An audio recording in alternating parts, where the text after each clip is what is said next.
Então, começando aqui o nosso módulo de bioestatística, falando um pouquinho sobre medidas de tendência central, tá? Que é uma ferramenta da bioestatística que é fundamental para você expressar os seus dados, tá? A gente vai falar um pouquinho sobre média, mediana e moda, e nos próximos módulos a gente vai falar um pouquinho sobre medidas de dispersão, tá? Desvio padrão, variância, e, por fim, vamos falar de alguns testes estatísticos que eu entendo que se enquadram, né, se adequem melhor à área da saúde e o que a gente desenvolve aqui no mestrado, tá? É claro que ah, não vai ser todo o projeto que vai se utilizar de teste estatístico, tá? Mas a bioestatística ela vai muito além do que aplicar testes estatísticos, tá? Em muitos momentos, a bioestatística até se confunde com a metodologia da pesquisa, porque ela trata desde o teste estatístico, mas passos bem anteriores, né? Falando em termos de coleta de dados, de cálculo amostral, de como você vai abordar ali os seus sujeitos, né? Se você vai trabalhar por amostra, por população, enfim. Então, a bioestatística ela é muito ampla. É claro que de forma mais compilada, a gente vai focar nos pontos principais, né? Por isso a gente vai falar, focar nas medidas de tendência central e dispersão e alguns testes, mas também no decorrer dos módulos, a gente vai comentando sobre esses conceitos de amostragem, erro padrão, erro amostral, enfim. Mas hoje a gente começa com medidas de tendência central.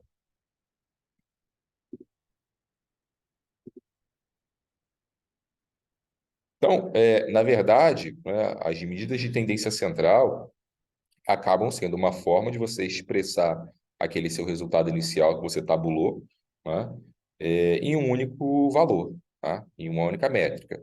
Então, se você aborda lá 40, 50, 60 pacientes e você extraiu, né, informações numéricas daquele paciente, obviamente que você não vai colocar o dado bruto ali para o leitor, né, porque ele não vai conseguir interpretar aquele resultado, né, uma tabela bruta com 40, 50, 60 valores ali não te traz nenhuma informação. Então, essas medidas de tendência central, elas representam esse universo de números através de um único número, tá? E as três medidas mais utilizadas dentro da prática, né, da bioestatística são justamente a média, a mediana e a moda, tá? Então, a média e a mediana, elas se apresentam aqui nessa curva de distribuição normal, tá? Que é a chamada curva gaussiana, tá? Que corresponde aos valores centrais dessa curva, certo? Então, a média aritmética simples são os valores que se aproximam, né, da parte central dessa curva. A mediana corresponde aos dados que tocam essa linha central exata, certo? E a moda são os valores que mais se repetem dentro daquele seu conjunto de amostras, tá? E, em geral, esses resultados eles são expressos, né, através de gráficos, tá? Principalmente gráficos de coluna, e a altura da coluna vai corresponder, né, obviamente, àquela medida de tendência central, com exceção aqui da moda, tá? Em geral, a moda, a gente acaba representando ela na forma de tabela, tá? Mas a média e a mediana, em geral, na forma de coluna, tá? E essa outra barrinha em forma de T aqui, mais fininha, ela vai representar as medidas de dispersão, né? Que é a variabilidade amostral, que a gente vai comentar no próximo módulo, tá? Mas, basicamente, então, a média e a mediana, elas estão distribuídas aqui na parte central da curva de distribuição normal, tá? A mediana, o ponto exato, tá? E a moda, o valor que mais se repete, ok? Então, cada pontinho azul desse aqui, ó, representa um dado que você coletou. Então, imagina que você foi mensurar o IMC de uma determinada população, certo? Então, eu vou ter ali um IMC médio, tá? Que vai ser essa faixa central. Eu vou ter uma mediana, que é o IMC posicionado bem no meio dessa sua amostra, tá? E a moda vai ser os IMCs que mais se repetem, tá? É, Só adiantando, né, quando a gente for falar de medidas de dispersão, que corresponde a essa barrinha aqui em forma de T, essa medida de dispersão ela vai ser representada na curva de distribuição normal através dos extremos dessa curva, tá? Então, se eu tenho uma faixa central aqui, que corresponde à média e à mediana, a gente vai falar um pouquinho mais para frente de intervalo de confiança, esse dado ele representa 95% da curva, certo? E os extremos dessa curva correspondem à variabilidade amostral que reflete o que a gente chama de margem de erro, tá? Que corresponde a 5%. Então, eu vou ter aqui 2,5 né, de margem de erro para mais e 2,5 de margem de erro para menos, certo? Então, o primeiro conceito aqui de medida de tendência central é a famosa média aritmética, né? Média aritmética simples, tá? Que, enfim, não, eu não vou nem estender muito isso, mas não tem grandes mistérios, né? Você vai somar todos os valores observados e dividir pelo n, e você vai chegar numa média, tá? Então, aqui eu tenho um exemplo, né? Eu tenho 10 informações numéricas, que vai ser dividido pelos 10 sujeitos que você coletou aquela informação, tá? Muito mais importante que entender o conceito e como calcular, até porque a gente vai calcular isso no Excel, né? Apesar que não tem grandes mistérios de você fazer uma média, né? Mas como, em geral, a gente vai trabalhar com um, uma quantidade amostral grande, né? Não faz sentido a gente fazer esse cálculo na mão, tá? Mas o mais importante aqui que a gente pode extrair dessa informação é que, em geral, a média aritmética ela vai ser aplicada quando eu tenho uma amostra mais homogênea, tá? Por quê? Valores discrepantes vão influenciar diretamente na minha média aritmética, né? Então, por exemplo, se eu encontrei ali, vamos pensar em uma estatura, né? Eu mensurei a estatura média de uma determinada população e encontrei ali 1,75 m, certo? Se eu passo a ter valores discrepantes, de repente entra na minha amostra um indivíduo de 1,90 m, 1,95 m, 2 metros, enfim, aquele ali é um dado discrepante, certo? Isso vai influenciar na minha média, ela vai aumentar, tá? Então, a interpretação que eu posso ter desse resultado é que a estatura daquela minha população ela é aumentada, tá? Mas na verdade não é. Eu tenho ali dois, três valores discrepantes que modificam essa média, tá? Então, quando eu tenho uma amostra mais heterogênea, tá? A gente, em geral, acaba utilizando a mediana e não a moda, né? Que é o valor central e que não sofre influência de valores discrepantes, tá? Se tratando de estudos com seres humanos, né? A gente vai encontrar muita variabilidade amostral, tá? Por quê? Todo indivíduo ele é único, né? Por mais que ele apresente a mesma doença, né? Eu tenho ali uma população de hipertensos, tá? Mesmo sabendo que a fisiopatologia da hipertensão ela é a mesma, né? Obviamente que cada paciente vai responder, né, de uma forma, né? Obviamente que não vai ser algo muito discrepante, mas ela vai ter ali a sua particularidade.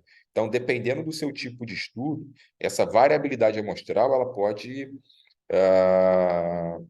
ficar mais evidente, tá? Então, em alguns casos, a gente vai acabar adotando a mediana e não a média, tá? Agora, quando eu tenho um padrão mais homogêneo da minha amostra, né? Eu apliquei os critérios de inclusão e critérios de exclusão, tá? Eu não tenho muitas variáveis, né, que influenciam no dado que eu estou quantificando, a gente pode estar utilizando a média aritmética, tá? Isso, na verdade, a gente vai saber conforme a gente for coletando os dados, tá? E tendo a informação complementar também da variabilidade amostral, tá? A gente vai calcular, por exemplo, o desvio padrão, tá? E se a gente começa a observar um desvio padrão muito grande, isso indica uma variabilidade amostral elevada, então a gente pode estar expressando isso através da mediana, tá? Mas, em geral, né, mas na maioria das publicações, a gente acaba encontrando com maior frequência a média aritmética, tá? Porque, né, nós temos formas de, mesmo inicialmente pegando uma amostra mais heterogênea, né? Eu tenho ali medidas de controle, tá? Que eu consigo fazer com que ela fique um pouco mais homogênea, tá? Então, a gente acaba aplicando ali a média. Mas tem casos que isso não é possível, então a gente acaba aplicando a mediana, tá? Só um parênteses, tá? Em relação a você adotar critérios de inclusão ou exclusão para tornar a sua amostra o mais homogêneo possível. A gente tem que ter um certo tipo de cuidado, pelo seguinte: ah, a gente não pode exceder demais as medidas de controle, porque aquele seu cenário ele pode não representar talvez o mundo real, tá? Por quê? No mundo real, eu não consigo ter tanto controle, por exemplo, é, vamos pensar ali num estudo que envolva nutrição, né? Eu não vou ter tantas variáveis de controle em relação à dieta, né, uma alimentação adequada, sono, enfim, a forma de cozimento. Então, o mundo real ele tem muitas variáveis, tá, que vão influenciar naquele desfecho. Então, se você desenha um estudo onde você controla muitas variáveis, isso pode te dar um cenário que não é o cenário real, tá? Então, ele é muito perfeitinho na questão do estudo, mas quando você tenta transportar isso para o mundo real, isso ele está muito distante, tá? Então, a gente também tem que ter um certo bom senso em ter um estudo controlado, sim, perfeito, tá? Mas um controle excessivo pode distorcer ele do mundo real, tá? Ele pode não ser representativo. E a mediana, deixa eu puxar esse aqui. E a mediana, né, é uma outra medida de tendência central que ela vai ocupar a posição central do conjunto de dados, tá? Da minha curva gaussiana, né, na minha distribuição normal, certo? O conceito aqui coloca como dados ordenados, por quê? Se eu for calcular a mediana à mão, isso é totalmente possível, eu preciso ordenar, tá, de forma crescente esses valores, e aí eu vou identificar qual que é o valor do meio, certo? Então, se eu tenho um número total ímpar, eu vou pegar o valor do meio, tá? Se eu tenho um número total, um valor par, eu vou pegar os dois valores centrais e vou calcular a média desse valor, tá? Como a gente vai calcular isso no Excel, tá? Isso independe, tá? Se ele está ordenado ou não. Então, quando a gente pensa em calcular a mediana com valor de amostra pequeno, é muito tranquilo, tá? Mas se tratando de estudos, né, de pesquisas que envolvem ali 40, 50, 60, 100, às vezes 300 pacientes, fica inviável você calcular isso na mão, tá? Então, para a gente, essa regrinha ela é indiferente, tá? Mas, em termos de conteúdo teórico, é importante mencionar.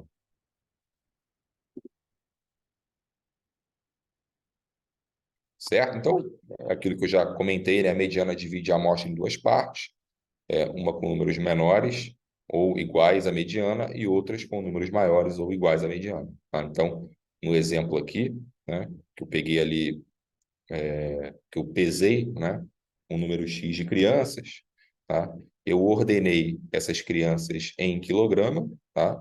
Então, observa que o valor eu tenho valores crescentes aqui de quilogramas, tá? E eu pego aqui o valor central, tá? Que é 3,370 kg, e identifiquei ali a minha mediana. Então, quando eu tenho um total aqui de 5 bebês, fica muito fácil, tá? Agora, se eu tenho 50, 100 sujeitos, fica inviável, ok? Então, mais uma vez, quando o número de dados é ímpar, tá? Eu pego o valor central, certo? Tá? Então, 3, 5 e 9, né? A minha mediana é 5. E quando eu tenho um total, né, que corresponde a um número par, eu vou pegar aqui os dois valores centrais, vou fazer a média, tá? E vou identificar ali a minha mediana igual a 6, certo? Mas, mais uma vez, tá? Isso é a nível teórico, né? Isso para o Excel é indiferente, tá?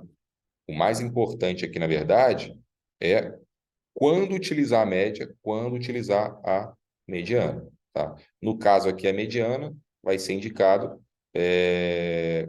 quando eu tenho uma amostra de característica heterogênea, certo? Porque ela não vai sofrer influência, né, de valores discrepantes. Amostra homogênea, média. Amostra heterogênea, mediana.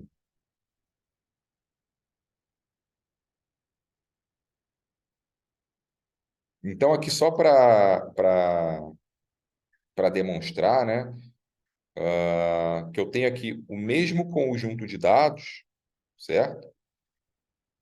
E quando eu calculo a média e a mediana, eu tenho valores distintos, tá? Então, eu peguei aqui determinados valores, tá? Identifiquei aqui uma média, tá, de 10,6, tá? E quando eu calculo a mediana, tá, eu tenho um valor de igual a 8, tá? Então, na verdade, eu tenho aqui um valor discrepante que é o 42, que acabou elevando a minha média, tá? Mas é, isso não representa a natureza real daquele meu conjunto de amostras, tá? É claro, só um parênteses, né?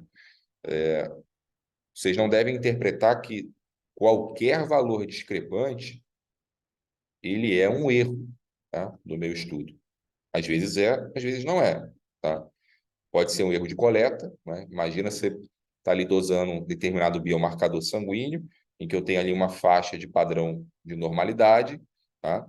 Obviamente eu tenho patologias que fogem daquele padrão de normalidade, mas dentro de um aumento ou diminuição mais ou menos que previsto, mas de repente você vê ali um aumento muito discrepante, uma diminuição muito discrepante, você obviamente que tem que refletir se aquilo não foi um, um, um erro técnico, né, de coleta, tá? Mas isso não necessariamente vai ser sempre um erro, tá? Mais uma vez, quando a gente trabalha com seres humanos, tá, eu tenho variabilidade amostral, tá? Então, a gente tem que levar isso em consideração. A gente fez um estudo há alguns anos atrás, onde a gente avaliava um delta T, né, um tempo de determinado paciente, né, conforme ele chegava ali em um determinado setor, tá? O tempo de espera, na verdade, e a gente observou um delta T muito discrepante, tá, entre os sujeitos, tá? Mas aquilo não era um erro, né? Realmente eu tinha tempos de esperas bastante distintos, tá? Então, eu não posso simplesmente pegar esse valor e retirar da minha amostra, tá? Existem, inclusive, testes estatísticos para isso. A gente não vai entrar nesse mérito, né? Porque é algo bem específico, mas existem testes, né, para identificar esses outliers, né? Esses pontos fora da curva. E aí esse teste ele consegue te dizer se realmente aquele ponto discrepante ele é um outlier mesmo, né? Ou é um dado discrepante real da sua amostra e você não deve excluir, tá? Então, isso a gente tem que tomar um certo cuidado, que isso pode configurar como uma manipulação de dados, tá? Você pegar ali e excluir determinado valor para favorecer o seu resultado, né? O que você espera, tá? Então, tem que ter um certo critério. Então, e quem vai te dar esse feedback é o seu orientador, tá?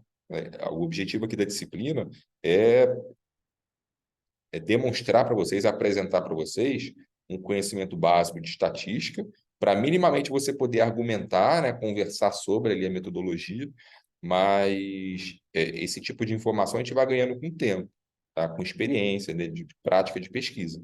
Então, o seu orientador ele vai te dar esse feedback, vai te dar essa orientação em qual medida utilizar, em qual teste utilizar, tá? Mas você tem que conhecer minimamente ali para conseguir conversar, argumentar ali com ele. Ah, e a moda, tá? A moda é o valor que ocorre com maior frequência, é o valor que mais se repete no seu conjunto de dados, tá? Então, mais uma vez, a gente pode também identificar essa moda manualmente, tá? Então, eu vou pegar ali um conjunto de dados e vou observar qual o valor que mais se repete. Nesse caso aqui, o numeral 7, né, se repete 3 vezes. Então, a minha moda dentro desse conjunto amostral é, é, é o número 7. Tá? Existem outras variações de moda também, moda múltipla, né? Que são mais de um valor que se repete. Tá? Mas essa moda única é uma medida que a gente utiliza bastante quando o nosso objetivo é avaliar a frequência, né, de determinado desfecho.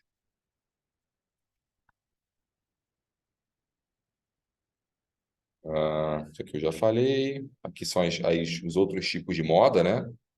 Mais de um valor se repetindo. Ah, você pode utilizar a moda também, é, utilizando também o que a gente chama de classe modal. Tá? São intervalos de classe, na verdade, tá? Em tabelas de frequência. Assim, ó. Então, a minha classe modal, né, meu intervalo de classe, são determinadas faixas etárias, por exemplo. Então, ó, de 0 a 9 anos, eu tenho determinada frequência. De 10 a 19 anos, tenho outra determinada frequência. Tá? Então, dependendo do seu estudo, né, talvez seja interessante você apresentar, né, uma tabela de frequência, então você pode estar utilizando os intervalos de classe e as suas modas correspondentes.